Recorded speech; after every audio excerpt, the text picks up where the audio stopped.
لله وحده والصلاة والسلام على من لا نبي بعده أما بعد فأعوذ بالله من الشيطان الرجيم بسم الله الرحمن الرحيم من المؤمنين رجال صدقوا ما عاهدوا الله عليه فمنهم من قضى نحبه ومنهم من ينتظر صدق الله العظيم. د ټولو محترمو مشرانو استادانو او په غونډه کې د حاضرو ملګرو په اجازه اولا ټولو ملګرو ته السلام علیکم ورحمة الله وبرکاته. د موضوع په اړه تر ما مخکې محترمو استادانو شیخ صاحبانو ریاست الوزراء محترم مرستیالانو محترم خلیفه صاحب او نور محترم مشرانو ویناوی وکړلې، هر اړخیزې ویناوی وکړلې چې په هغه کې خاطرات هم و، مشورې هم وې، هدایات هم و. غونډه الحمدلله په ډېر ښه طریقه باندې وسوه او الله تعالی دې د ټولو ملګرو راتګ په دې غونډه کې شرکت ناسته ټوله قبوله کړي. الله تعالی دې موږ او تاسو ټولو ته توفیق راکړي چې کوم څه وویل سول پر هغو باندې عمل وکړو او یا کومه یاد غونډه کې سره را یو ځای یو د هغوی د مسیر په اړه اول معلومات ترلاسه کړو، د هغوی اهداف وپېژنو او بیا پر هغه باندې تګ وکړو.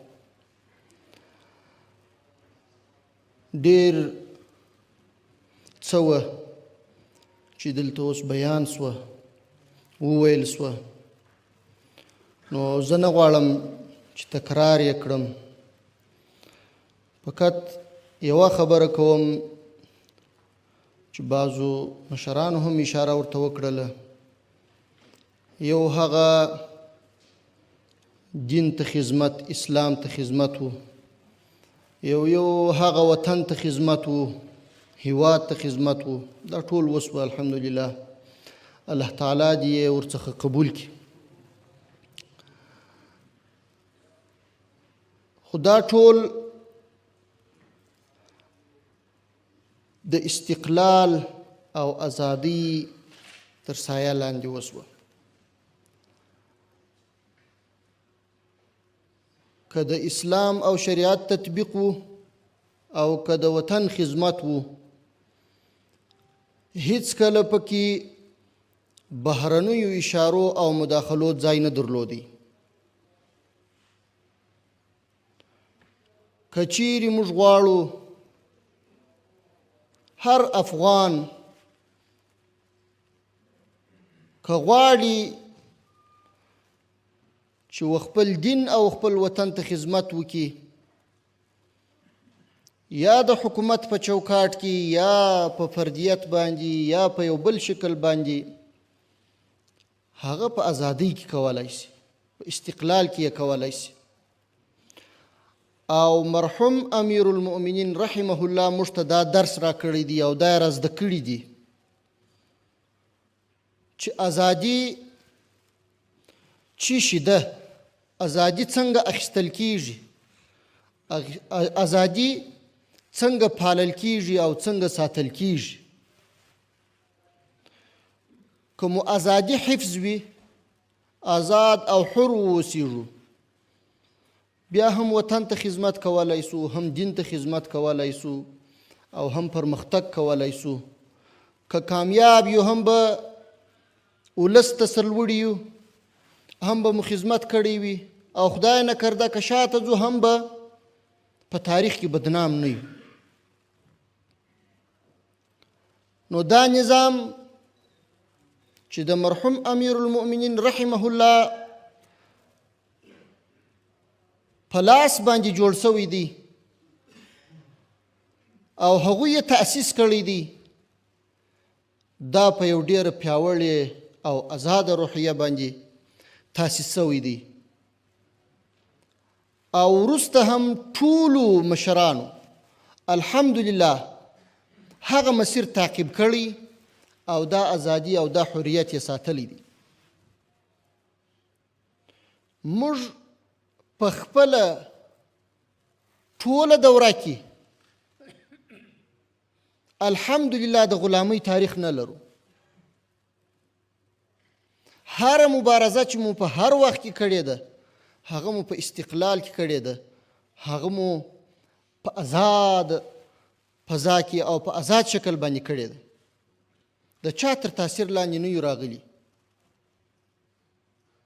تاسو یقین وکړئ چې موږ د خپل استقلال او د نظام مشرانو د خپل استقلال د هیواد او د نظام د استقلال ساتلو دپاره ډېرې سختې ګاللې دي. شهیدان مو ورکړي دي، د استقلال قربانیان لرو یې، ښکاره مثالونه یې لرو. محبسونه زموږ د ملګرو او زندانونه زموږ د ملګرو څخه ډک وه په دې خاطر چې موږ د چا غلامي نه منل. موږ غوښتل چې مبارزه وکړو، جهاد وکړو، وطن آزاد کړو او په هغه کې یو اسلامي او شرعي نظام نافذ کړو، خو دا د هیچ چا په اشاره هم نه. دا د شریعت په چوکاټ کې او د هغه قانون په چوکاټ کې چې الله جل جلاله موږ ته یې ښیي.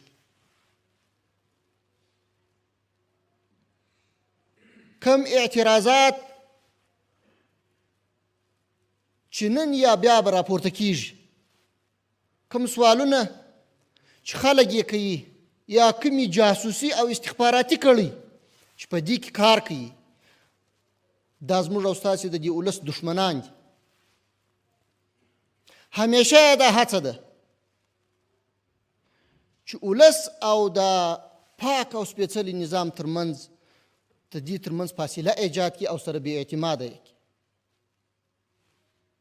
په یو او بل پسې به خبرې کوي، په دروغو به مقالې جوړوي، مثالونه به بیانوي، د دروغو او د درواغو جوړې سوي کیسې به کوي. خو ولس بیدار دی او بیدار او هوښیار باید واوسیږي. هیڅکله د هغو کړیو په تبلیغاتو ونه غولیږي چې هغوی مقصد او هدف همدا دی. نه غواړي چې په افغانستان کې یو آزاد او مستقل حکومت جوړ شي، یو موټی حکومت جوړ شي، او نه غواړي چې افغانستان آباد سوکاله او بیا ورغول شي، پرمختګ وکړي او د دوی سره سیالي وکولی شي. دا نه غواړي. او بل کوشش دا کوي چې داسې سترې مبارزې او داسې سترې لاسته راوړنې په خپلو ګټو باندې راوڅرخي او ځان ته یې منسوبې کړي په یو او بل نامه، د یو او بل چا په خوله. نو ټول ملت ته مو توصیه دا ده چې د خپل دغه آزاد او مستقل حکومت او نظام تر سایه لاندې باید ښه په اطمینان واوسیږي او هیڅکله شکمن نشي، هیڅکله شک ورته پیدا نشي. موږ به د سر په بیه باندې استقلال ساتو. که استقلال او ازادي راڅخه سلب کیږي بیا دا ژوند نشي بلل کېدلی، بیا دا نظام او دا هیواد نشي بلل کېدلی. په غلامۍ کې موږ او تاسې لیدلی دي چې خلکو څنګه ژوند کاوه او کم انجام یو او تاریخ څه ورپسې لیکلی دي. نو موږ نه غواړو چې د خپلو اسلافو تاریخ بدنام کړو. موږ نه غواړو چې ولس ته دروغګویه ثابت سو. موږ نه غواړو چې هیڅکله هم د یو چا د شومو اهداف ښکار سو.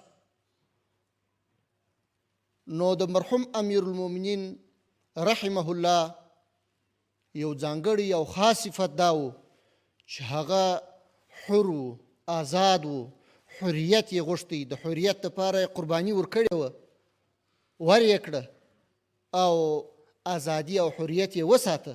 ته ګورئ په دغه کوچنۍ کوټه او دغه سخت ماحول کې اوسېدل او په کلونو کلونو د خپلو اولادونو او کورنیو څخه لرېوالی او په داسې یو سخت حالت کې ژوند کول، دا یوازې او یوازې د دې دپاره و چې دا نظام وساتي او د دې نظام استقلال وساتي. کوم ځای ته ولاړ نسي او هلته بیا د پردیو په فرمایشاتو ونه چلیږي. ځکه دی د نظام په رأس کې و چې دی محفوظ و، ټول نظام محفوظ و او پر هیڅ چا باندې د هیڅ لوري د خوا کوم فشار نه سو واردېدلی، ځکه اخري فیصله د ده د خوا کېده. نو په همدې خاطر دغه سختۍ، دغه تکالیف، دغه خوارۍ یې وګاللې تر څو موږ تاسو ته محفوظ او یو ویاړلی نظام را پرېږدي. الله تعالی دې موږ او تاسو ته توفیق راکړي چې ویې ساتو او خپلو وروسته راتلونکو کسانو ته دا نظام په دغسې سالمه طریقه وسپارو لکه څنګه چې هغوی موږ ته سپارلی دی. وآخر دعوانا